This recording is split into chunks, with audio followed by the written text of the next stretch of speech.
Okay, I'm standing here in the kitchen with Aaron Rodgers, ladies and gentlemen. Okay, I'm standing here in the kitchen Video with. dropping today. Tucker Carlson announces on X today, as of May 14th, Tuesday, that he's going to drop an interview with Aaron Rodgers, who I like. I like when people show courage. Aaron Rodgers is not taking the normal path for a future Hall of Famer. He's taking a risk. He's going up against a lot of people, a lot of powerful people. But this is going to be about Tucker Carlson, and I'm wondering what his reach is now. We've had a little bit of time since he left Fox News, and my takeaway is I don't think he has 1/1000th, maybe 1/1 millionth of the impact that he did on stuff. It sounds pretty hefty to say 1/1 millionth, but I just want to emphasize I don't think it's a little bit less impact. I think it's a huge less impact, huge fewer powerful, influential impact that Tucker's had since he's left. He's transitioned, as you might know, to producing content on X. This is X right here, formerly known as Twitter.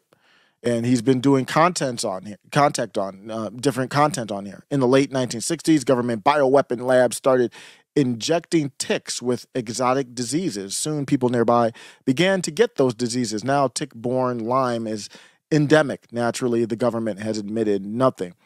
This is good work. I mean, this is powerful stuff. Good work. Let's play a little clip of this first, because this is not a cause. When I'm saying that Tucker has less impact, I'm going to give you what my takeaway is. This is not a diss of Tucker, and I don't know if Tucker's happy with this or not. I don't even know how to measure this or not. It's just a discussion. But let's look at this.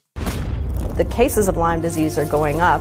The CDC estimates there are 500,000 cases a year. That's on average 1,300 people a day. Where do we think this came from? Lyme disease wasn't a problem till the peak of the biological weapons program in the U.S., the mid-70s. These three freaky diseases showed up: Lyme arthritis, Rocky Mountain spotted fever, and then there was a parasite called Babesia. So you have a cluster of these previously rare diseases right across from the U.S. government's biological weapons testing facility. Is that what you're saying? This is the perfect stealth weapon. It's poor man's nuke. It's hard to digest all of this. It's just so evil. We can't control nature. And if we're going to play God and make these new germs inside ticks, there could be blowback, unintended consequences, and that's what I believe could happen. Yeah, every year I go up to Minnesota. I'm worried about that. You always will find a tick on your body or your pet's body. It's very common. Haven't seen it so much recently, but that's a perfect example. A good segment. I'm going to watch the segment, and I'm going to watch that episode. I haven't signed up for his website yet, but let's look at his impact, though.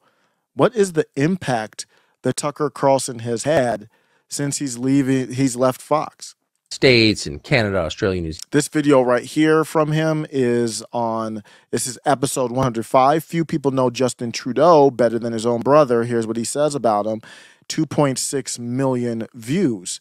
And I don't know, his first video got like 80 million views. I don't know what those views translate to views on Fox. Just using Fox as a corporate outlet, obviously that's where he was. His other episodes now are getting maybe 15 to 30. You see this one had 2. It'll get a little bit more over time. But despite these high view counts, his impact to me, it's just a feeling. There's no way to define that. I don't think there's any statistical way.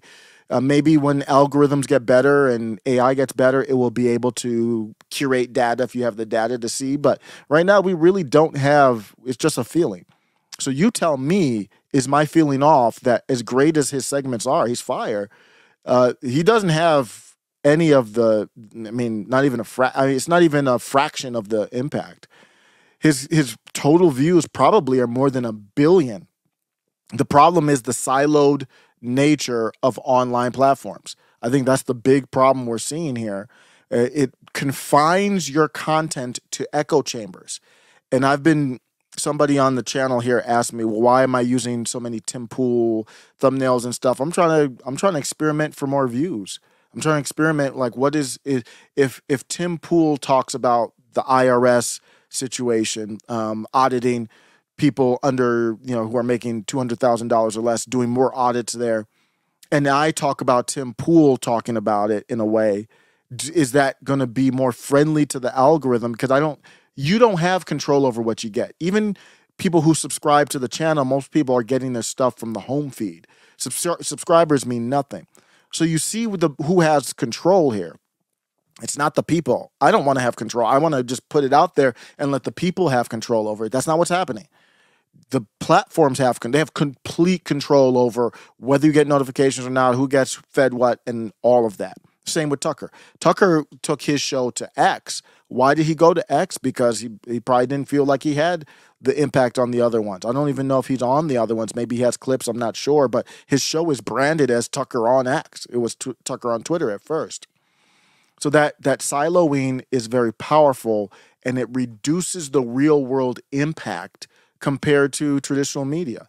I think Tucker would be more powerful with 100,000 views on Fox News in the key demo of 18 to 54, whatever it is, than 1 billion online. I mean, that's how powerful I think it is. Let me know if you know of anything. This is the type of stuff I want to study. I'm like, this is really interesting. I'll tell you why at the end, why it matters. This isn't just to talk. This matters to our country. It's the most important thing. Before his exit, Tucker Carlson regularly drew over 3 million per night. That's overall, but significant viewership in the 25 to 54 demographic, often surpassing 500,000 viewers. That's huge for corporate media news in that primetime slot, in that 25 to 54, 500,000 viewers. That's huge. In contrast, while Tucker's Twitter episodes attract millions, the engagement in the key demo, where is it? It's likely less impactful due to the nature of online viewership. Who's watching it? So what I mean by this is, the way the algorithm works is it will take Tucker Carlson's content and feed it to people who are basically open to Tucker Carlson's content. It's not like you turn on Fox News and you didn't care what Tucker was going to say, and then all of a sudden you heard him talking about the ticks. That's not what's happening.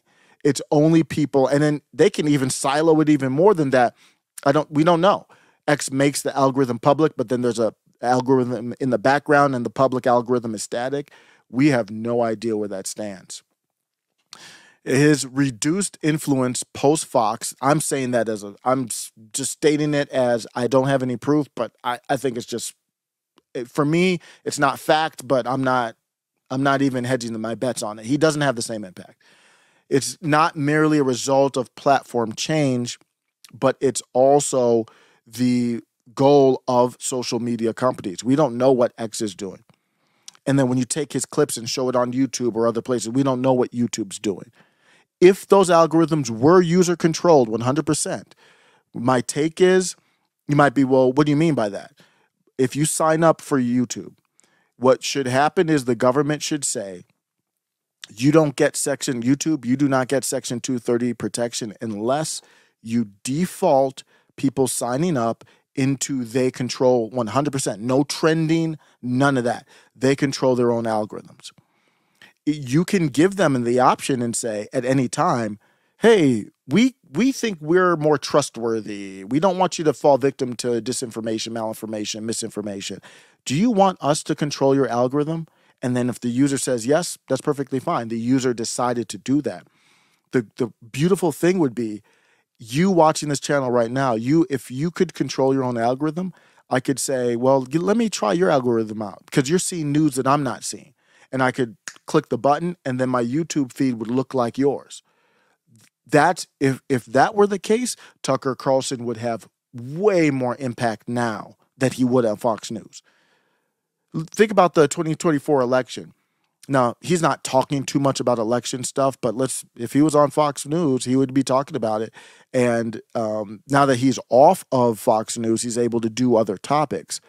But let's say Tucker focused on the 2024 election. He wouldn't have any impact on that at all. He has no impact on that right now. If you were on Fox News, and isn't that really the reason why he got booted off?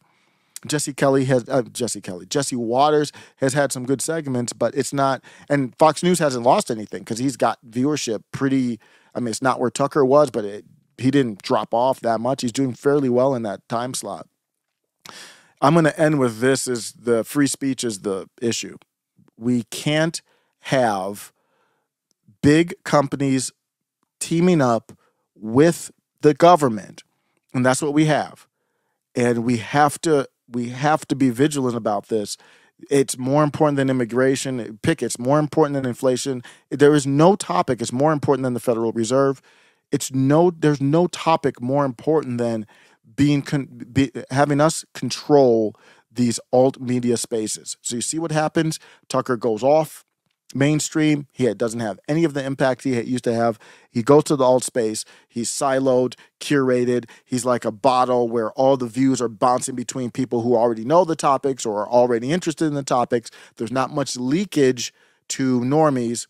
When you know that there's leakage to normies when the mainstream tries to debunk you.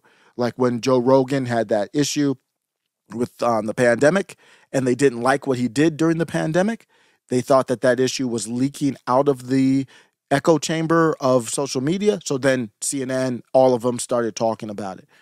The First Amendment is there's nothing more important. If you're looking at something that's more important, you can't handle that issue unless we were able to talk about it on these companies. If they didn't curate and silo and suppress speech, the corporate media wouldn't have the power it has right now. Middle MAGA.